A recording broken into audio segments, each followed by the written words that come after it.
First at 4, now we begin with this here. A daycare assault. A mom says her 4-year-old son slapped by a teacher at a Seguin preschool, but she didn't find out until months later. Now, as police investigate the allegation, she feels the punishment handed down to the teacher was not enough. KENS 5 reporter Simone Simpson spoke with the mom.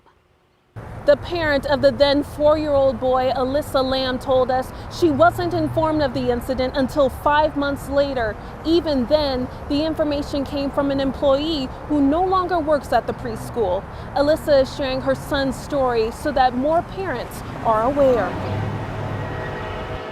There were reports made, like incident reports that were had my son's name on them, that for an incident that occurred with my son, and I had no idea. Alyssa Lamb says back in January, her then 4-year-old son was slapped at Leap Ahead Learning in Seguin, but she didn't know until months later when a former employee who worked in the same classroom told her. The director suspended the teacher, but she kept going back and saying, hey, are we going to do anything more? Are you going to do anything else? She should be fired. Lamb says the suspension of that teacher was for 3 days, and the former employee was distraught over it. She was worried she was going to lose her job, but at the same time, she couldn't sleep. She was having trouble eating. Lamb says she was not allowed to look at the surveillance footage, but based on what the former employee and daycare director told her, the footage was shocking. You couldn't see the hit, him being slapped, but you could see he comes into the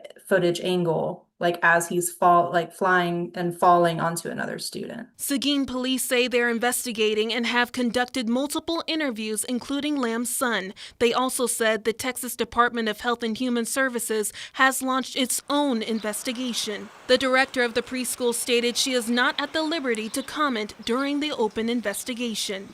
I figured if I come forward, then other parents might ask their kids, hey, has anything happened there? And other kids will open up to their parents. That's my hope. Simone Simpson, KENS 5.